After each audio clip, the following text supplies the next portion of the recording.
Assalamualaikum warahmatullahi wabarakatuh. Selamat datang kembali di channel Suluk Kopi. Selamat ngopi untuk kita semua. Video kali ini saya akan menceritakan tentang saat Rasulullah tinggal bersama pamannya Abu Thalib. Mari kita mulai. Ketika Nabi Muhammad SAW ditinggal oleh ibunya, maka beliau diasuh oleh kakeknya, Abdul Muthalib. Abdul Muthalib sangat sayang pada cucunya ini, karena kakeknya tahu kalau Muhammad adalah orang yang istimewa dan seperti punya firasat kalau cucunya ini menjadi orang besar di masa yang akan datang. Perlakuan Abdul Muthalib pada Nabi Muhammad sungguh luar biasa. Bahkan dia tidak pernah melakukan hal yang begitu luar biasa pada putra-putranya. Ia selalu mencurahkan perhatiannya, menemaninya ketika Rasulullah tidur sendiri. Bahkan membiarkan Nabi Muhammad duduk di atas alas tempat duduknya. Abdul Muthalib yang melihat Nabi Muhammad duduk di atas alasnya berkata, "Biarkanlah cucuku duduk, sesungguhnya dia akan membangun kekuasaan." Abdul Muthalib pernah berbicara pada Ummu Aiman yang menyuruhnya jangan sampai lengah menjaga Nabi Muhammad, sebab golongan ahli kitab, yaitu Yahudi dan Nasrani, memperkirakan bahwa cucunya akan menjadi nabi umat ini. Suatu ketika sekelompok orang dari Bani Mudij pernah berkata pada Abdul Muthalib, "Rawatlah dia, karena kami belum pernah melihat telapak kaki yang lebih mirip dengan telapak kaki yang ada di makam Ibrahim dibanding telapak kakinya." Lalu Abdul Muthalib berkata kepada anaknya Abu Thalib, "Dengarkan apa yang mereka katakan." Sebab itu, Abu Thaliblah yang merawat Nabi Muhammad setelah Abdul Muthalib wafat. Walaupun Abu Thalib bukanlah dari keluarga yang kaya raya. Luar biasanya, hal yang sama terulang ketika Nabi Muhammad diasuh oleh pamannya Abu Thalib. Abu Thalib menyayangi Muhammad melebihi sayangnya pada anak-anaknya. Pokoknya tiada hari tanpa bersama Nabi Muhammad SAW. Abu Thalib tidak akan tidur kalau tidak di samping Nabi Muhammad. Kalau pergi keluar, dia akan keluar bersama Nabi Muhammad. Ia benar-benar pol-polan memberi kasih sayangnya yang belum pernah dia curahkan sebelumnya. Dikisahkan juga, dahulu ketika keluarga besar Abu Thalib makan bersama atau sendiri-sendiri, mereka belum pernah merasa kenyang. Namun, ketika Nabi Muhammad SAW makan bersama mereka, mereka makan dengan kenyang. Sampai-sampai kalau Abu Thalib mau memberi sarapan pagi, ia berkata, "Seperti biasanya, tunggulah putraku datang." Maksudnya Nabi Muhammad SAW. Lalu Nabi Muhammad datang dan makan bersama mereka. Luar biasanya mereka justru kelebihan makanan. Dan jika Nabi Muhammad tidak ikut makan, mereka tidak pernah merasa kenyang. Sampai pamannya Abu Thalib berkata pada Nabi Muhammad, "Kau anak yang diberkahi." Semasa kecil Nabi Muhammad, pada umumnya anak-anak ketika bangun pagi penampilannya kumal, ada kotoran di matanya atau belek, dan rambutnya kusut berantakan. Namun Nabi Muhammad SAW berbeda. Ketika pagi hari ia sudah dalam kondisi rambut yang rapih dan serta sudah memakai celak mata. Nabi Muhammad saat kecil juga bersikap beda di antara anak-anak kecil lainnya. Ini sebagaimana yang diceritakan Ibnu Abbas. Sewaktu Abu Thalib menyiapkan makanan untuk anak-anaknya pada piring yang besar, mereka semuanya duduk melingkar dan berebut makanan. Tapi Nabi Muhammad justru diam, tidak ikut berebut makanan. Abu Thalib yang melihat itu, kemudian ia memisahkan makanan untuk Nabi Muhammad pada sebuah piring. Sudah saya sampaikan sebelumnya kalau Abu Thalib tidak akan pernah membiarkan Nabi Muhammad sendiri. Dia akan selalu bersamanya. Suatu ketika Abu Thalib harus pergi bersama rombongan dagang ke Syam. Ketika sudah siap berangkat dan siap untuk pergi, Nabi Muhammad merangkul pamannya Abu Thalib. Kemudian Abu Thalib pun terenyuh. Lalu dia berkata, "Demi Allah, aku akan pergi keluar membawanya bersamaku. Dan aku tidak akan meninggalkannya.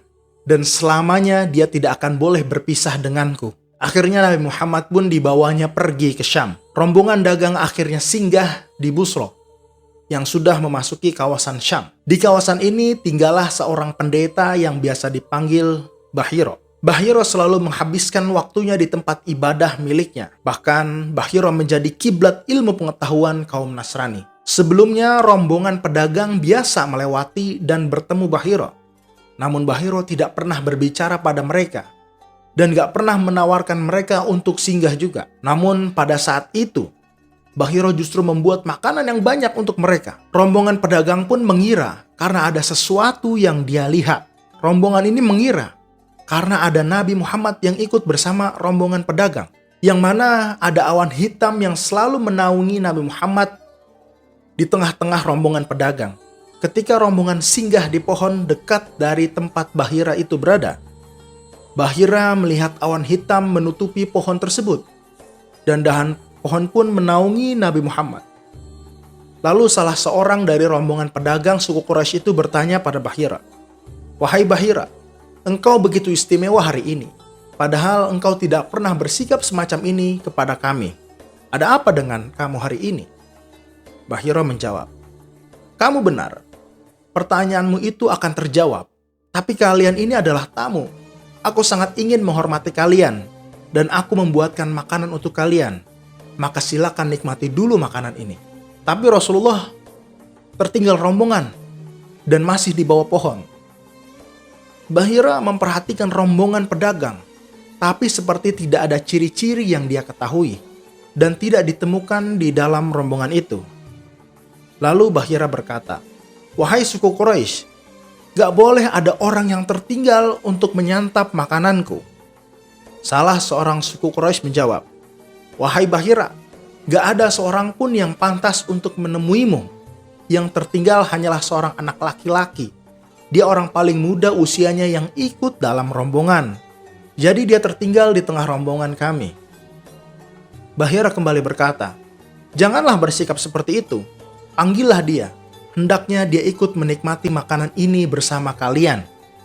Kemudian salah seorang pergi menghampiri Nabi Muhammad dan menuntunnya, dan ikut mendudukannya bersama rombongan pedagang. Ketika Bahira melihat Nabi Muhammad, dia segera memperhatikannya, meneliti seluruh bagian tubuhnya. Dia menemukan ciri-ciri kenabian pada diri Nabi Muhammad SAW. Setelah rombongan selesai makan, mereka semua berpencar.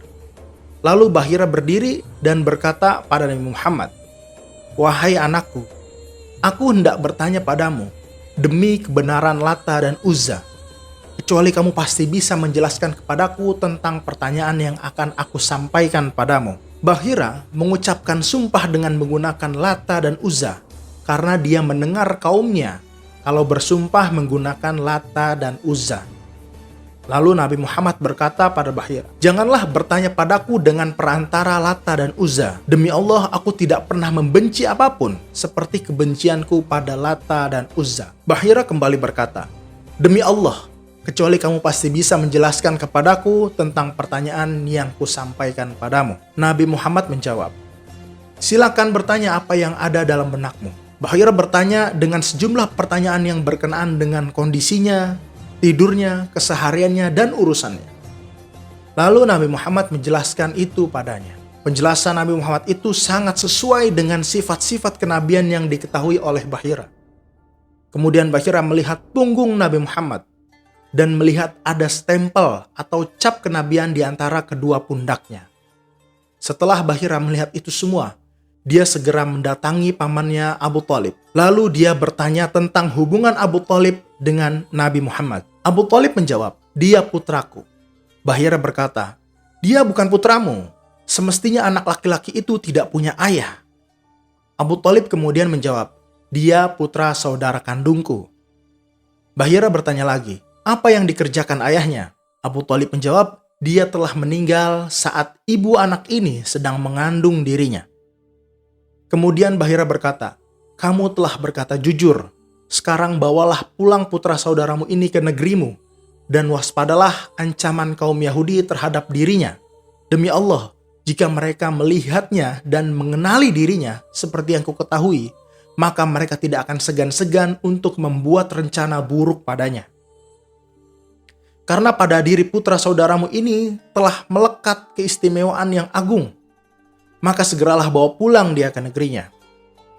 Setelah selesai berdagang di Syam, pamannya segera membawa Nabi Muhammad pulang sampai ke Mekah. Dalam riwayat lain dari Ibnu Ishaq dalam sirahnya, ada orang ahli kitab yang bernama Zurairah, Tamam, dan Darisa. Mereka juga melihat tanda-tanda kenabian seperti yang dilihat Buhairah. Lalu mereka bertiga merencanakan untuk membunuhnya. Namun Bahira mencegah mereka melakukan itu, sebab akan ada azab dari Allah Subhanahu wa Ta'ala. Mereka pun mendengarkan peringatan Bahira dan membiarkan Nabi Muhammad pergi. Singkat cerita, Nabi Muhammad menjadi seorang pemuda yang mana Allah langsung yang mengasuhnya, menjaganya dan melindunginya dari segala urusan orang-orang jahiliyah dan dari segala perbuatan tercela. Semata-mata karena Allah hendak memperlihatkan keistimewaan dari dirinya, hingga Nabi Muhammad tumbuh dewasa menjadi seorang lelaki yang jantan, yang berani, yang paling baik akhlaknya, yang paling jujur kata-katanya, dan orang yang sangat menjauhi perbuatan kotor dan tercela.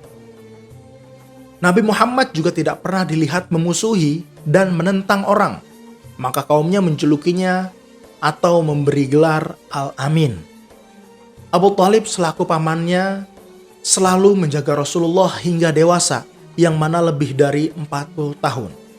Ia rela menjalin persahabatan dan bahkan bermusuhan dengan orang lain demi membela keponakannya. Ancaman demi ancaman dari kaum kafir terus berdatangan karena sudah resah dengan keberadaan Rasulullah Muhammad SAW.